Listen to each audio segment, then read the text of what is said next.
తాకట్లో ఉన్న మీ బంగారాన్ని విడిపించి ఆ రోజు ఆన్లైన్ రేటుకి కొంటాం. Sharma gold company. నమస్కారం, వెల్కమ్ టు సుమన్ టీవీ. నేను గీతాంజలి. ప్రస్తుతం మనతో పాటు భారతీయ శంకరపీఠం వ్యవస్థాపకులు, ప్రముఖ ఆధ్యాత్మికవేత్త, బ్రహ్మశ్రీ అన్నవరపు తిరుపతిమూర్తి అవధాని గురువు గారు ఉన్నారు. వారితో మాట్లాడదాం.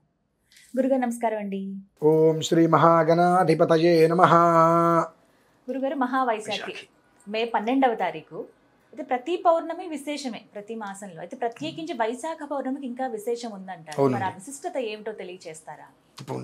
శాంతాకారం భుజగశయనం పద్మనాభం సురేశం విశ్వాకారం గగన సదృశం మేఘవర్ణం శుభాంగం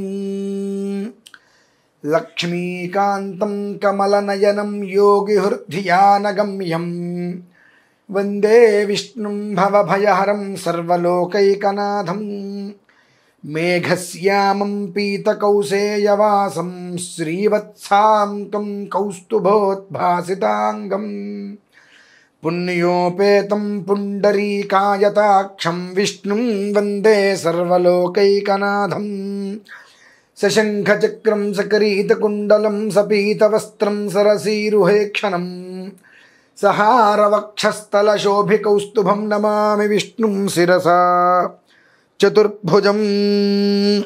మహావైశాఖి ఆ క మా వై అమ్మ అంటే ఈ 12 మాసాలలో 4 శ్రేయస్కరం. ఈ 4గిట్లలో ప్రధానమైనటువంటిది వైశాఖమ్మ. వసంత మాసము అని అంటారు కదా, అలానే వసంత మాధవుడు. ప్రతి ఒక్కదానికి కూడా, ప్రతి ఒక్క విషయానికి కూడా నూతనంగా చిగురునిచ్చేటువంటి వాడు. మోడుకి కూడా చిగురునిచ్చేటువంటిది మాసం ఇది.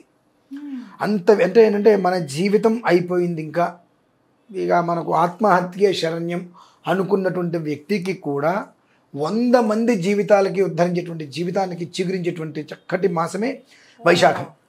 అందుకనే మా ఇళ్లలో ఈ వైశాఖ మాసం వచ్చింది అంటే వసంత ఋతువు, చైత్ర వైశాఖాలు వచ్చినాయి అంటే ఎన్నో రకాల యజ్ఞయాగాది క్రతువులు రకరకాలుగా. ఎవరితో ఏదో ఒక మూలకి వెళ్ళిపోతాం, 10 రోజులు కూర్చుంటాం, తిండి దీపాలు మానేస్తాం, కూర్చొని చేసేసుకుంటాం, అలా దీక్షలు పెట్టుకుంటాం.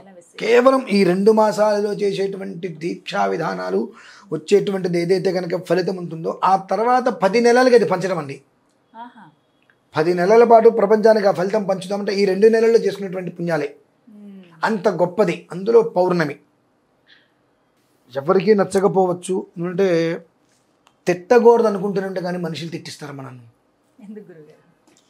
వైశాఖ పౌర్ణమి రోజు నాడు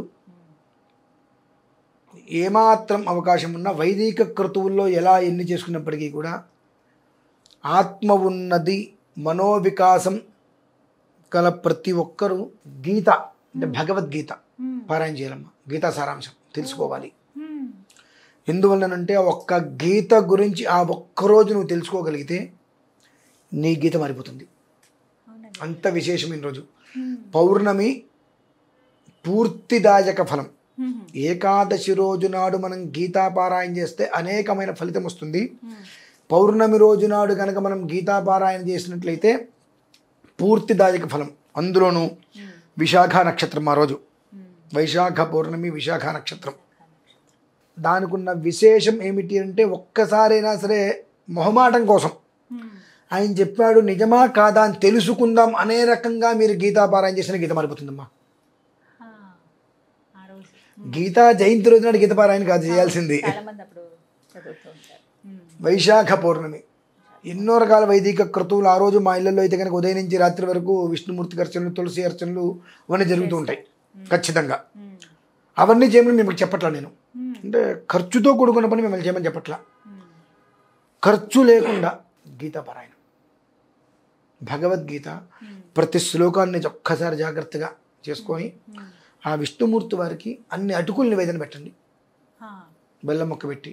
ఇంతకుమించి మీరు చెట్లు వెరచక్కర్లేదు, పందిరులు వేయక్కర్లేదు, 100 మందిని పిలవక్కర్లేదు, అన్నాలు పెట్టక్కర్లేదు, నడుము వెజ్జి పని చేయక్కర్లేదు.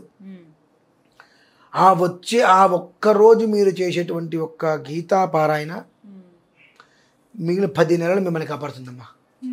అంత విశేషమైంది. మొహమాటం కోసం చేయండి. చెప్పారు, చేస్తే ఎలా ఉంటుందో ప్రయత్నం చేద్దాం, టెస్ట్ చేయడం కోసం చేయండి, ఎలా అయినా చేయండి, కానీ ఒక్కసారి పారాయణ చేయండి, చాలా విశేషం. ఇది ఒక విధానం. అంటే సామాన్యంగా రూపాయి ఖర్చు పెట్టకుండా ప్రశాంతంగా ఉదయం నుంచి సాయంత్రం వరకు మనం చేయవలసింది ఏదైనా ఉన్నది అంటే ఒక గీతాపారాయణ సామాన్యంగా చేసుకునే ప్రక్రియ కాదండి. కాస్త భగవదారాధన మేము విశేషంగా ఏదైనా చేసుకునే ప్రక్రియ మేము చేస్తాము. శుభం. అంతకన్నా కావాల్సింది ఉందండి. అంతకుమించి మేము భగవదారాధన చేస్తాము అంటే శివకేశవులు ఇద్దరికి, శివ కేశవులు ఇద్దరికీ కూడా ఆ శివకేశవులు ఇద్దరికీ చక్కగా కూర్చోబెట్టి మారేడు తులసి దళాలతో అర్చన చేసుకొని ఇటు రుద్రం వినటం, పారాయణ కష్టం, రుద్రం వినటం. ఈశ్వర స్తుతి రుద్రం అంటే మనం ఇంట్లో ఉంటాము, ఇంటికి బయట ప్రహరీ ఉంటుంది, అది 3 అడుగులు ప్రహరీ, ఎవరైనా దూకేస్తారు ఊరికే. 20 అడుగులు ప్రహరీ అయితే అస్సలు దూకలేరు, ఎవరి వల్ల కాదు. ఎవరి వల్ల కాదు. పోనీ 6 అడుగుల ప్రహరీ, దానికి చుట్టూతా కరెంటుతో మొత్తం కట్టేశారు అంటే అంతటి పగడ్బందీగా భద్రతను ఏర్పాటు చేస్తాడు ఈశ్వరుడు. ఈశ్వరుడు. ఇకపోతే విష్ణుమూర్తి వారు. ఆ విష్ణుమూర్తి వారి దగ్గరకు వచ్చినప్పుడు అసంఖ్యేయో ప్రమేయాత్మా విశిష్ట శిష్టకృచ్ఛుచి సిద్ధార్థ సిద్ధి సంకల్ప సిద్ధిద సిద్ధి సాధన. అంటే ఏమిటంటే నువ్వు చేసేటువంటి పని, నువ్వు చేసేటువంటి ఏదైనా కావచ్చు, అసంఖ్యేయ, ఇంత సంఖ్య అనేటువంటిది లేకుండా నువ్వు ఏదైనా చెయ్యొచ్చు, మొదలు పెట్టచ్చు. అంటే నాకు ఇంత కావాలి అని కాకుండా అసంఖ్యంగా నాకు కావాలి అనేదైనా నువ్వు మొదలు పెట్టచ్చు. అంత మొదలుపెట్టింది కూడా నీ ప్రమేయం లేకుండా ముందుకు నడిపిస్తాడు.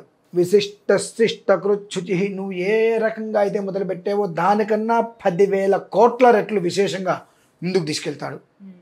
ఎట్లా? సిద్ధార్థ సిద్ధి సంకల్ప, నువ్వు సంకల్పం మాత్రమే చెయ్యి, ఆ సిద్ధి ఎలా తీసుకెళ్లాలో నాకు తెలుసు అని స్వయంవరం ముందుకు తీసుకెళ్తారమ్మా. దానికి ఒక గంటన్నర సమయం, గంటన్నర పడుతుంది. రుద్రం పారాయణ చేసుకొని సంధ్యా సమయంలో విష్ణు సహస్రనామం మొత్తం ఈ అసంఖ్యేయో ప్రమేయాత్మ అనేటువంటి శ్లోకంతో సంపుటి చేయమనండి. ఒకవేళ ఎవరికి రాదు, నేను ఇవాళ సాయంత్రమే ఈ విష్ణు సహస్రనామాన్ని సంపుటి చేసి అందిస్తా పూర్తిగా.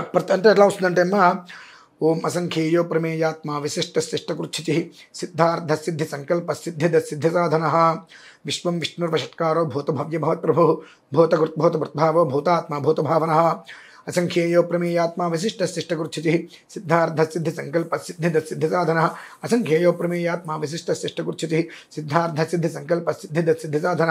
వెంటనే 2 శ్లోకం విష్ణు సహస్రనామంలో. అంటే ప్రతి శ్లోకానికి వెనక ముందు 108కి 3 టైమ్స్ వస్తుంది. అది అలా ఒక్కసారి పారాయణ చేయడం కష్టం కాబట్టి వినగలిగితే ఆ వచ్చేటువంటి జన్మకృత యోగం, సప్త జన్మ కృతం పాపం వ్యాధి రూపేణ పీడితేనే మనకుంది. 1,000,000 జన్మ కృతం పాపమే ఇది మనకు. అంటే ఈ ఒక్క చేయడం వలన 1,000,000 జన్మలు ఏదైనా మనకు ఇప్పుడు అనుభవించి వస్తున్నామంటే దోషాలు తీసేస్తుందమ్మా. చిన్న చిన్నవే, ఏదో మనం కట్టెలు మోసుకొచ్చేయాల్సిన అవసరం లేదు. ఒకటి గీతాపారాయణ ఉదయం పూట, సంధ్యా సమయంలో 5:30 ఆ ప్రాంతాలలో శివకేశవ ఆరాధనమ్మ. అది చేసుకొని మీరు ప్రశాంతంగా ఇంట్లో మీ పని మీరు చేసుకోండి. ఆ వచ్చేటువంటి యోగం అనేటువంటిది శుక్లపక్షములో చంద్రుడు ఏ రకంగా దినదిన ప్రవృద్ధి చెందుతాడో అలాంటి జీవితం ప్రతి ఒక్క మనిషి ఖచ్చితంగా చూస్తాడమ్మా, నమ్మితే. అంతే ఒక్కటి చేసుకోగలగాలి. పౌర్ణమి నిజమే చాలా విశేషం కదండి. అందులో మీరు అన్నట్టు 4 వైశాఖం అనేది చాలా అద్భుతమైనది. సోమవారం వచ్చింది, పైగా మాధవ మాసం, అందుకే శివకేశవులు ఇద్దరికి విధంగా చేసుకుంటే మంచిదని చెప్పారు. సాయంత్రం ఎందుకు చేయమని తెలుసమ్మా? సాయంత్రం ఎందుకండి? ఏ పనైనా చేయాలంటే మనకు చంద్రబలం అవసరం. ఉదయం పూట చేయమని చెప్పచ్చు. సాయంత్రమే ఎందుకు చేయమని అంటే అమ్మా, మనం ఏ పని చేయాలన్నా మనకు చంద్రబలం అవసరం. చంద్రుడి యొక్క అనుగ్రహం లేకపోతే మనకు బ్రతికే ఉండదు. అది మనం గమనించుకోవాలి. ఈశ్వరుడు నెత్తి మీద చంద్రుడు ఉంటాడు. సోమవారం రోజు నాడు మనం చేసేటువంటి అర్చన చంద్రుడికి వ్యాప్తి చెందుతుంది, శివుడికి కదమ్మా. చంద్రుడికి వ్యాప్తి చెందుతుంది. కనుక ఆ చంద్రుడి యొక్క అనుగ్రహం పరిపూర్ణంగా మనకు లభ్యమవుతుంది. ఆ పౌర్ణమి రోజు నాడు అడవిని సైతం ఆయన వెన్నెలు ఏ రకంగా ఇస్తాడో అదే రకంగా అమావాస్య రోజు నాడు కూడా మన కుటుంబానికి వెన్నెలు ఇస్తాడన్నమాట చంద్రుడు. దానికోసమే సాయంత్రం చేయమంటానికి మన కారణం. ప్రధానమైన కారణం అది. చక్కగా వివరించారు గురుగారు. ధన్యవాదాలండి.